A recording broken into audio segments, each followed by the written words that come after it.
किसी भी अष्टमी तिथि को, और कोई कोई माताएं कह देती हैं, कोई बच्चा कह देता है मम्मी मुझे याद नहीं होता, याद करता हूँ परीक्षा हॉल में जाकर भूल जाता हूँ, मैं कुछ पढ़ता हूँ बाद में जाके भूल जाता हूँ, स्मरण में नहीं रहता। तो उनसे भी निवेदन है, आप माँ नील पाठ नहीं पढ़ सकते, स्तोत्र नहीं कर सकते, संस्कृत में नहीं पढ़ सकते, तो माँ नील सरस्वती के नाम से अष्टमी, नवमी और चतुर्दशी के दिन एक शंख पुष्पी पुष्प को, नीला कलर का जो फूल होता है बेल में लगा होता है, जो शिव जी को अति प्रिय होता है, उस पुष्प को आप जलाधारी पर रख दीजिए। जलाधारी जानते हो ना सब लोग, शिवलिंग पर नहीं, जलाधारी पर रख दीजिए और जल चढ़ाना 7 बार प्रारंभ करिए। बाबा देव अधिदेव महादेव आपको याददाश्तता में प्रवर करेगा। परीक्षा हॉल में जितना तुम याद कर कर गए हो, अच्छी मेहनत कर कर गए हो, तो भूलोगे नहीं, तुम्हारी बुद्धि तीव्र होती चली जाए, प्रबल होती। विवाह नहीं हो रहा तो टेंशन में पड़ गए, लड़की 28 साल 30 साल का लड़का हो गया, विवाह नहीं हो रहा, कुछ मत करो। अष्टमी तिथि आए तो अशोक सुंदरी वाली जो जगह है वहां पर हल्दी की 7 बिंदियां लगा दो, लड़का लड़की का हाथ उस बिंदी पर रखवा दो, उसका नाम गोत्र बोलो, उसी हल्दी में उसके हाथ पीला करवा दो और पीपल के पेड़ पर उस हाथ के 5 छापे पड़वा दो। 3 महीने में विवाह पक्का हो जाता है महाराज। किसी भी अष्टमी तिथि को 12 महीने में शुक्ल पक्ष कृष्ण पक्ष की अष्टमी तिथि पड़ती है।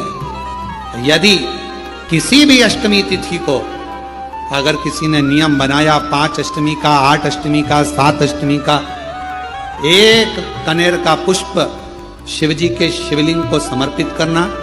अशोक सुंदरी के स्पर्श करना, और जो जलाधारी होती है, जैसे ये शिवलिंग है, ये जलाधारी है, तो पहले शिवलिंग पर स्पर्श, फिर अशोक सुंदरी का स्पर्श, फिर जलाधारी पर कनेर का पुष्प शिव जी की ओर मुख कर कर, अर्थात जैसे मानो ये कनेर का पुष्प है, तो ऐसा शिवलिंग का स्पर्श करते हुए जलाधारी पर जो समर्पित करता है, भगवान शंकर उसके मन की कामना को पूर्ण जरूर करते हैं। एक कनेर का पुष्प। नारी का जो रजस्वला धर्म होता है, रजो धर्म होता है, नारी जो 7 दिन 5 दिन कार्य नहीं करती, रजो धर्म का जब उसका समय होता है, रजस्वला समय होता है, उस रजस्वला समय में कभी नारी के कोई प्रॉब्लम आ जाती है, कोई प्रॉब्लम आ जाती है, कोई परेशानी आ जाती है, कभी गर्भाशय में गांठ पड़ जाती है, कभी उसका रजो धर्म नहीं आ पाता, कभी रजो धर्म आता है तो निरंतर आता है, तो उस समय पर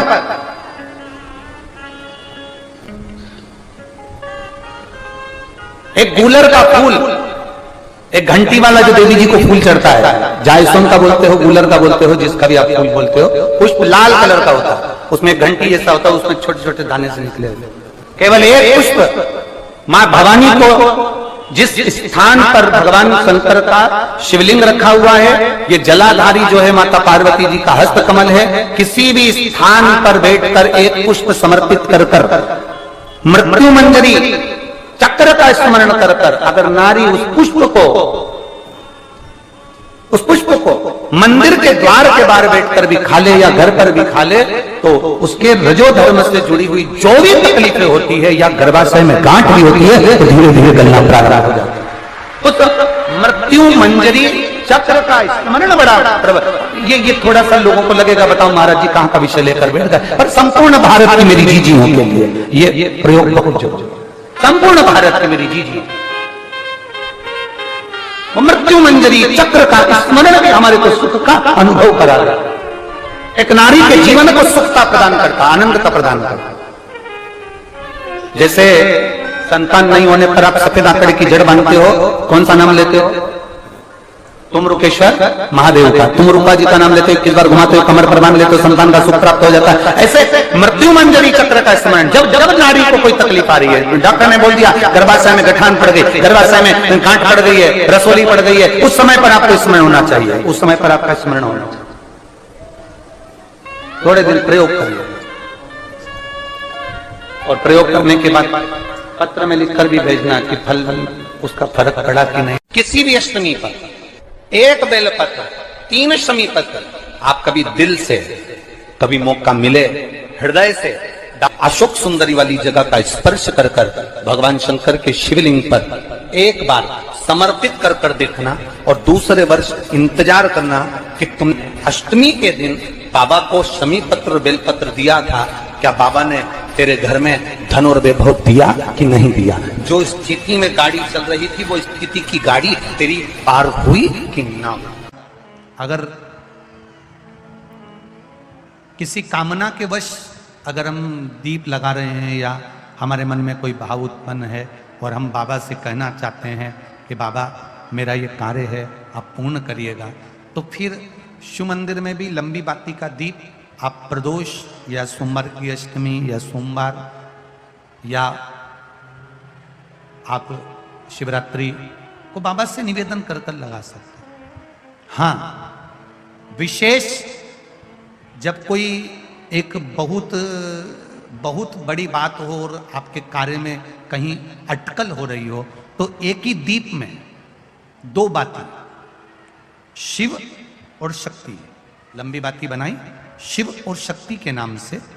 दो बाती एक साथ एक दीप में भी लगा सकते हैं। पर कब? जब विशेष कोई आपका कार्य हो और वो अटक रहा हो, विशेष कोई कार्य, और आप बाबा से प्रार्थना कर रहे हो, तो दो बाती का भी प्रयोग आप कर सकते हो। ऐसे शिव तत्व को जान। पीपल की जड़ में इत्र का जल, भगवान पीपल देव, पीपलेश्वर महादेव का स्मरण कर कर पीपल की जड़ में अगर जल चढ़ा रहे हैं, और मान लो शरीर में कोई कष्ट हो गया है, शरीर में कोई रोग हो गया है, कोई मालूम पड़े ये हाथ 4 दिन से दुख रहा है, या 4 दिन से ये नस दब गई है, या ये कमर दब रही है, तो आप 2-4 दिन कर देखो। कलश के अंदर जल में इत्र का थोड़ा सा भाग, पीपल की जड़ के नीचे आप उसका सिंचन करिए पीपलेश्वर महादेव के नाम से। उस जल को थोड़ा सा भाग लेकर आ जाओ उसी में से जो चढ़ाया है, और उस स्थान पर जहां कष्ट है उसको लगाना पड़ता। आप लोग कथा में श्रवण करे हैं पूर्व में, हनुमान गतिमान रतिमान मतिमान वर्तिमान, ऐसे हनुमान जी के कई भाई हुए, कई भाई हनुमान जी के हुए। और हमने पहले भी कहा है, जिसकी फैक्ट्री ना चलती हो, बहुत दुकान ना चलती हो, तो हनुमान जी के पांव का थोड़ा सा सिंदूर लेकर, यदि उस सिंदूर को किसी भी फैक्ट्री या दुकान में हनुमान जी के छोटे भाई गतिमान के नाम से अगर एक बिंदी भी सिंदूर की रख दी जाती है, तो वो दुकान और फैक्ट्री भी झड़ाके से चलना प्रारंभ हो जाती है। गतिमान हनुमान जी के छोटे भाई, एक हनुमान जी के छोटे भाई हैं मतिमान। जब व्यक्ति डिप्रेशन में जाता है, एकाग्र चित्त नहीं रह पाता है, पढ़ने बैठता है पर एकदम मन नहीं लग पाता है, तो मतिमान का स्मरण किया जाता है, हनुमान जी के 3रे नंबर के भाई का, मतिमान। और कहते हैं एक दुर्वा यदि मतिमान के नाम से शंकर भगवान की शिवलिंग पर चढ़ा दी जाए और उसी दुर्वा को वापिस लेकर आया जाए, अंधेरा होने से पहले, सूर्य अस्त होने के पहले, शाम के प्रदोष के पहले यदि उस दुर्वा को उस व्यक्ति को चबा चबा कर खिला दो, तो डिप्रेस हो रहा है, डिप्रेशन में है, चिंता में है, टेंशन में है, और उसका विवेक काम नहीं कर रहा, बुद्धि स्थिर नहीं हो पा रही है, या पढ़ने में मन नहीं लग पा रहा है, तो उसको आप एक दुर्वा मतिमान, हनुमान जी के 3रे नंबर के भाई मतिमान के नाम से अगर खिला देते हैं, तो उसकी बुद्धि केंद्रित होना प्रारंभ हो जाती है और वो डिप्रेस से हटना प्रारंभ हो जाता है, मन स्थिर होने लगता है।